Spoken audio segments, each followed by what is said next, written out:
पहले भी नारे लगते थे जब टिकैत साहब थे, अल्लाहू अकबर, अल्लाहू अकबर, ये नारे लगते थे। हर हर महादेव और अल्लाहू अकबर के नारे इसी धरती से लगते थे। उत्तर प्रदेश की जमीन पे ये दंगा करवाने वाले लोग हैं। देश में कैमरा और कलम पे बंदूक का पहरा है। इस तरह की अगर सरकारें देश में होंगी तो ये दंगे करवाने का काम करेगी। जब तक इस सरकारों को वोट की चोट नहीं दोगे, ये दोनों बाहरी लोग हैं, इनको यहां से जाना होगा। तो बेच रहे, इन लोगों की पहचान करनी पड़ेगी। देश में बड़े बड़े आंदोलन ये चलाने पड़ेंगे। आज से जो संयुक्त मोर्चा ने फैसले लिए हैं, उसके तहत हमको बड़ी बड़ी मीटिंगें पूरे देश भर में करनी पड़ेगी। अब ये मिशन खाली मिशन उत्तर प्रदेश और ये नहीं उत्तराखंड, मिशन होगा संयुक्त मोर्चे का देश बचाने का। ये देश बचेगा, ये संविधान बचेगा। आज लड़ाई उस मुकाम पर आ गई कि देश के जो नौजवान हैं, जो 14 करोड़ लोग जो बेरोजगार हमारे साथी, हमारे बच्चे हुए हैं, ये आंदोलन उनके कंधों पे है। जिस तरह से एक चीज बेची जा रही है, 3 कानून भी उसी का ही एक हिस्सा है। पहला है कि यहां पे रेल और हवाई जहाज और हवाई अड्डे बेचे जाएंगे। किसने परमिशन दी? किसकी ताकत है कि देश की प्रॉपर्टियों को बेचोगे? आपने घोषणा पत्र में नहीं लिखा, देश की जनता को धोखा दिया। धोखा नंबर 1।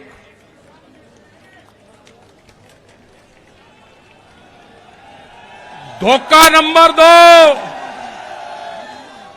धोखा नंबर 2, बिजली बेचेंगे, प्राइवेट करेंगे बिजली को। ये धोखा नंबर 2 कहीं घोषणा पत्र में नहीं लिखा।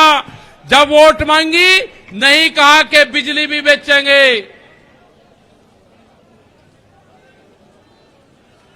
ये सड़क बेचेंगे, पूरी सड़कों पर टैक्स लगेगा और एनएच के आसपास 500 मीटर तक अपनी कोई चाय की दुकान और गुमटी भी नहीं लगा सकता।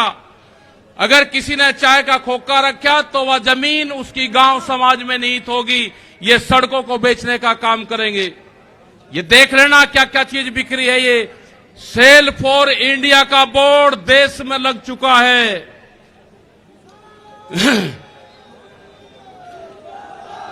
ये है एलआईसी, जो बड़ी कंपनी देश की, बैंक, ये सब बिखरे हैं। इनके खरीदार कोई और नहीं है, खरीदार अडानी और अंबानी हैं। ये बिखरे हैं सब। एफसीआई की जमीन, जहां पे हमारा भंडारण होता था, वे पूरी जमीन, पूरे गोदाम अडानी को दे दिए गए हैं। पूरी एफसीआई के जो गोदाम हैं अडानी के कब्जे में हैं। आपके पास में, भारत सरकार के पास में कोई भी गोदाम अब नहीं बचा है। देश के बंदरगाह, पूरा जो समुद्र के तट थे 100-100 किलोमीटर तक एक कंपनी को बेच दिए। वे बंदरगाह भी बिक गए। ये भी आपको जानकारी होनी चाहिए। वहां पे जो मछली पालन किसान हमारा था, जो नमक का किसान हमारा था, खत्म हो गए। बड़े बड़े बंदरगाह वहां पे बिक चुके हैं।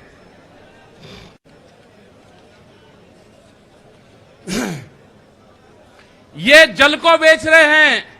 जल का पूर्ण रूप से प्राइवेट कंपनियों को नदियां बेची जा रही है। जो नदियां, जो जल हमारी जीवन रेखा होती थी, उनको बेचने का काम पूरे देश में करा जा रहा है।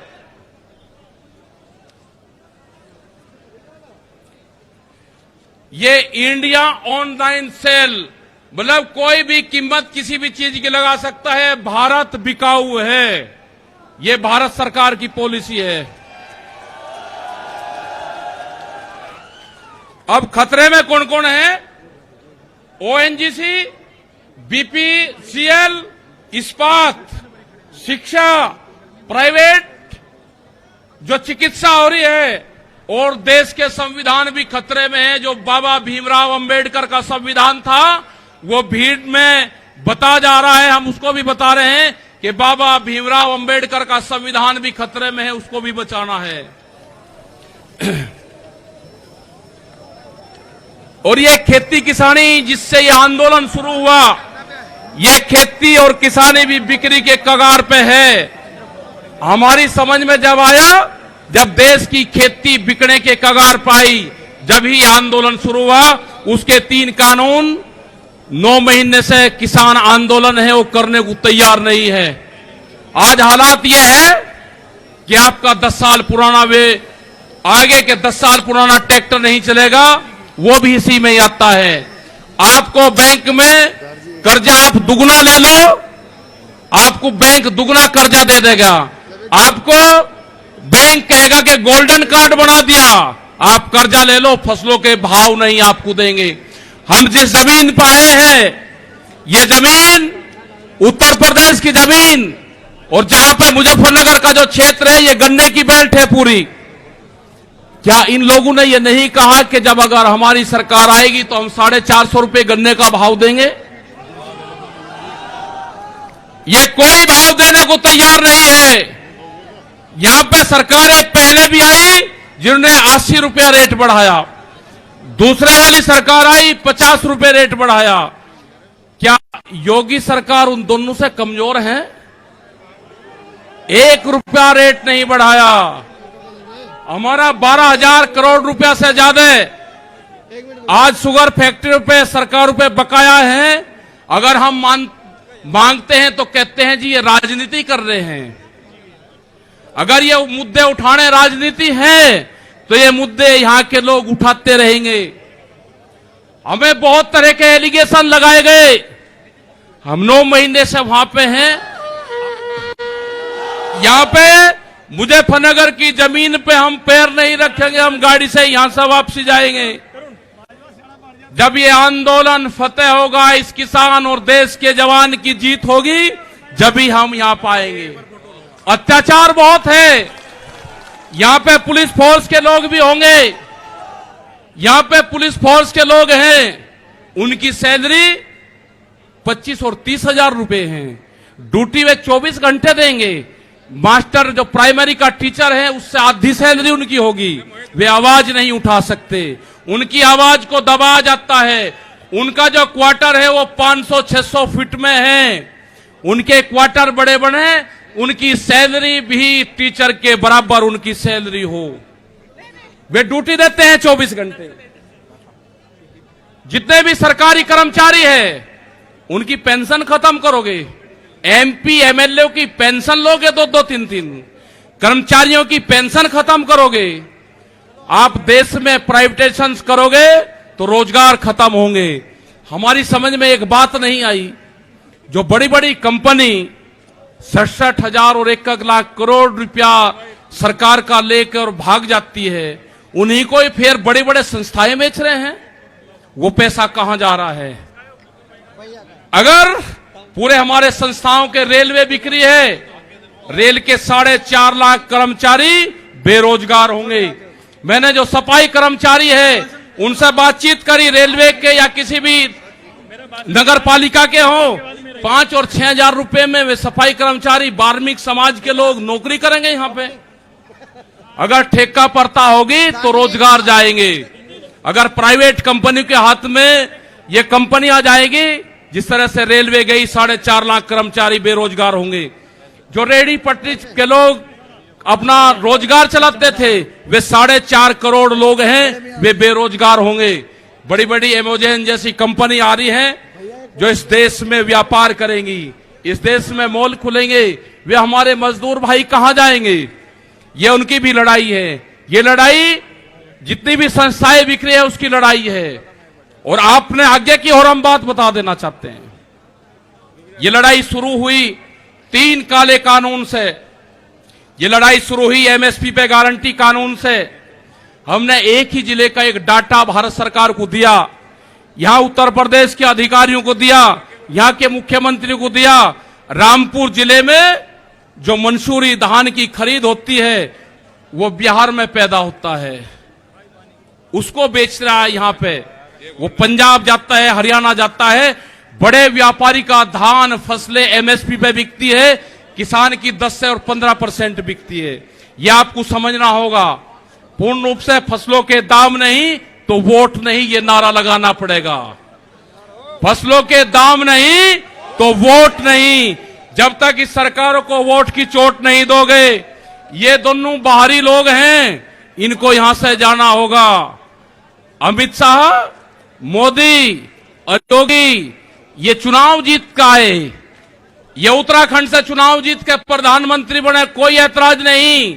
उत्तर प्रदेश की जमीन से जीत के गुजरात में गुंडागर्दी के दम पे आना हो, वहां पे पुलिस स्टेट है, वहां पे जीत के देश प्रधानमंत्री बने, कोई ऐतराज नहीं है। लेकिन उत्तर प्रदेश की जमीन पे ये दंगा करवाने वाले लोग हैं, इनको यहां पे बर्दाश्त यहां की जनता नहीं करेगी। ये मिशन जो संयुक्त मोर्चे का है, ये तय हो चुका है। मोर्चा नहीं छोड़ देंगे। अगर हमारे को शहीद होना पड़ेगा तो हम मोर्चे पर होएंगे, या तो जीत का आएंगे, बगैर जीते नहीं आएंगे वापसी।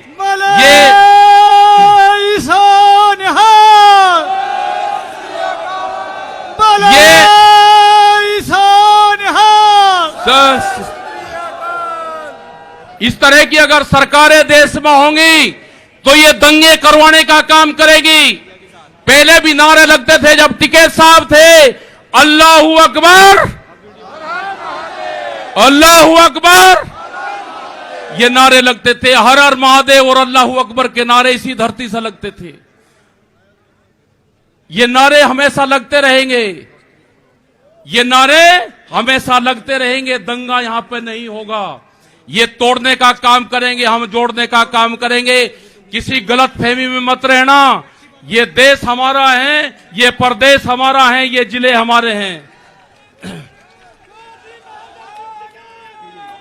आप तैयार रहना। ये कहते हैं कि लाल किले पे किसान गया, अगर लाल किले पे नहीं, किसान तो अगर जाता तो पार्लियामेंट पे जाता जहां पे कानून बने हैं। लाल किले पे धोखे से लेके गए हैं आप हमको, हमारे लोग नहीं गए। धोखे से लेकर आप लोग गए हैं। क्या कोई देश की एजेंसी है कि जो उसको जांच कर दें? क्योंकि कोई एजेंसी बोलने को तैयार नहीं है। पूरे देश पे इनका कब्जा हो चुका है, पूरी एजेंसियों पे। देश में कैमरा और कलम पे बंदूक का पहरा है। कैमरा और कलम पे किसी प्रेस की हिम्मत नहीं कि वो किसान के पक्ष में दिखा दे। निगेटिव दिखाते हैं बहुत प्रेस के लोग। तो इन सब लोगों का आपको ध्यान रखना है। ये आंदोलन जारी रहेगा। वो 28 तारीख की जो काली रात है, उसको आप याद करते रहना। हम वहां से हटेंगे नहीं, किसी भी कीमत पर वहां से जाएंगे नहीं। देश के नौजवानों का रोजगार का सवाल है। 450 रुपया क्विंटल गन्ने का इन्होंने भाव की बात करी थी, वो चाहिए हमको। हमको फसलों पे एमएसपी की गारंटी चाहिए। प्रधानमंत्री ने कहा कि 2022 में फसलों के रेट दुगने होंगे, आमदनी दुगनी होगी। 3 महीने की बात रहेगी है। 1 जनवरी से बिकने वाली फसलें दुगने रेट पे बेचेंगे। ये प्रचार हम करेंगे। हम जाएंगे देश की जनता के बीच में, पूरे देश में संयुक्त मोर्चा आंदोलन करेगा। और हमने बार बार कहा कि हमारे पंच भी यही है और हमारा मंच भी वही है।